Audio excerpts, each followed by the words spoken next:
It's 2011. U.S. service members have been stationed in the desert for 8 years.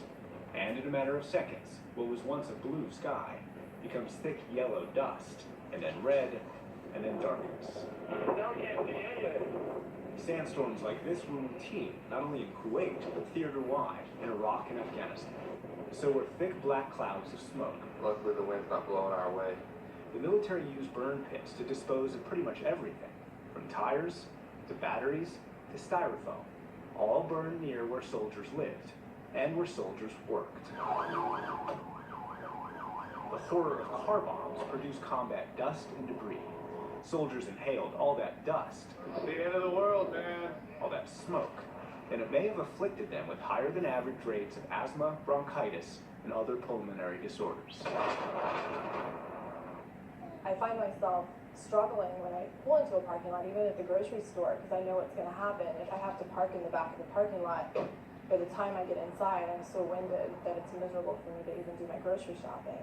Former Army Sergeant Cynthia Amon is one of more than 360,000 Iraq and Afghan war veterans diagnosed with lung disease and seen by the Department of Veteran Affairs. Amon's Missouri National Guard Police Company deployed to Kuwait and Iraq in 2003. She says in her year-long deployment, she suffered through dozens of sandstorms.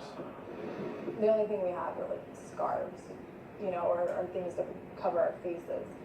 So when we were out doing these missions in these small camps, a sandstorm would come up so quickly that the only thing you can do is try to cover your face.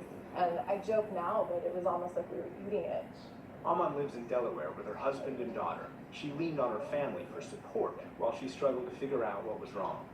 It's been a year and a half, almost 2 years of non-stop jumping through hoops and fighting, trying to get answers and get a definitive diagnosis. Amon travels from her home in Delaware to Washington to advocate for veterans. She says at first, doctors said the problem was in her mind. When I first started going to the VA and explaining my symptoms, automatically they were telling me it was anxiety, I was hyperventilating. They tried to put me on antipsychotic medications, like different, mood stabilizers and things of that nature. And I was telling them, no, my shortness of breath is something physical. I know it is. It's not psychological. I'm not depressed. I'm not anxious. I want to find an answer. You got all those specimens and cut a little piece off for culture. After dozens of medical tests, Amon got a surgical procedure like the one seen here, a lung biopsy, where doctors remove a sample of her lung. When they examined it, they realized she had constrictive bronchiolitis, a lung disease where the small airways are destroyed. It's rare among civilians, and there's no treatment or cure.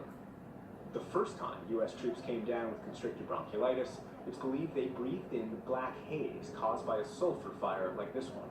It spewed toxic fumes for almost a month. But the unit's doctors couldn't figure out the source of the soldiers' lung problems, so they sought out Dr. Robert Miller of Vanderbilt University.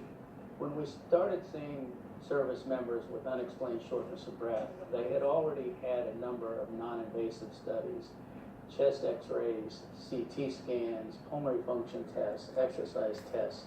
None of these tests seemed to explain their exercise limitation. The patients were undiagnosable without lung biopsies that are expensive and invasive and carry some risk. He published his findings in the New England Journal of Medicine.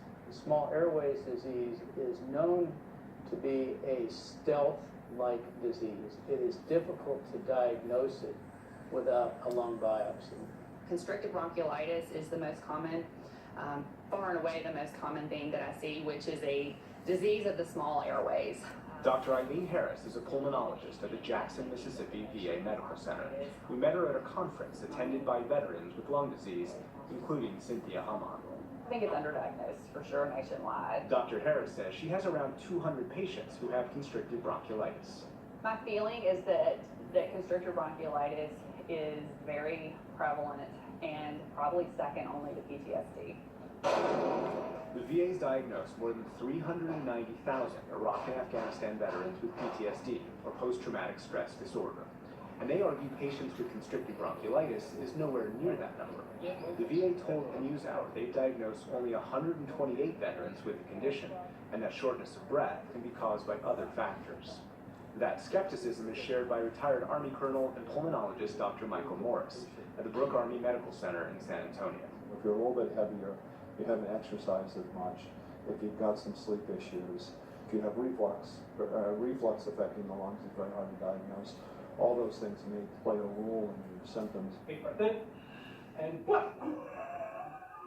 Morris researches soldiers' respiratory health. He believes that unless non-invasive tests show problems, doctors should avoid invasive and what he calls risky lung biopsies. There's a risk to, they have to undergo general anesthesia, there's a risk to that. There is a risk to the procedure itself. And our thought is that we should do everything non-invasively first before we proceed to a biopsy. And he says since there's no treatment plan for constrictive bronchiolitis, biopsies serve little purpose. But Cynthia Amon says her lung biopsy eliminated so many doubts that had been plaguing her.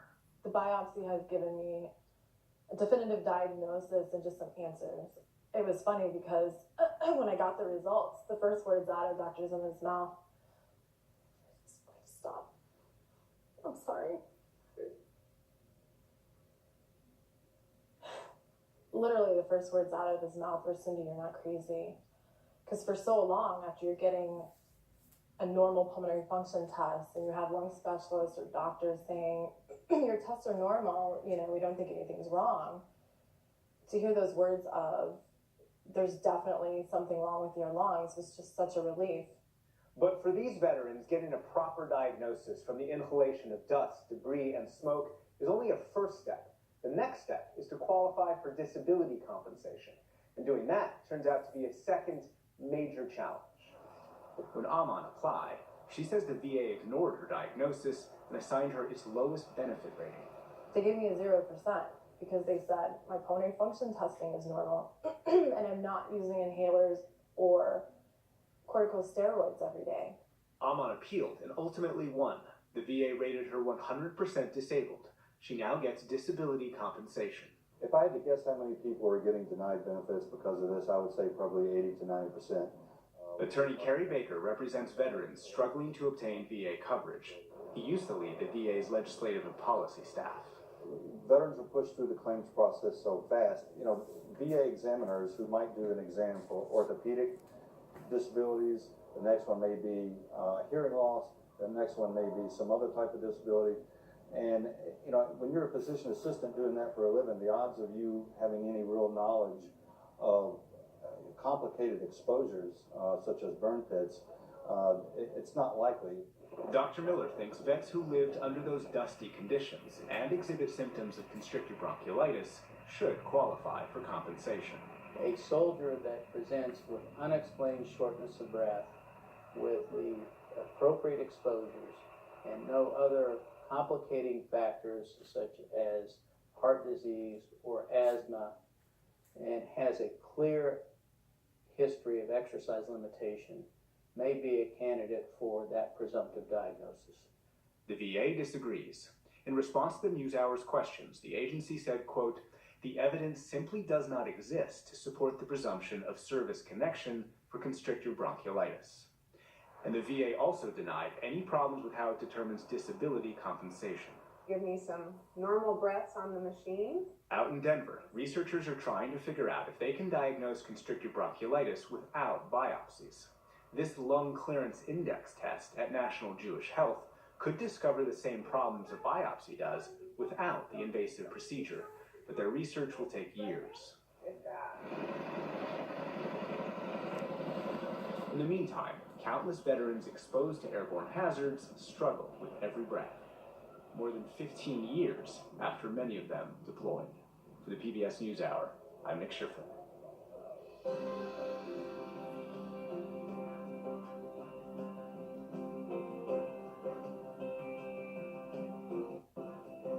We return now to the turbulent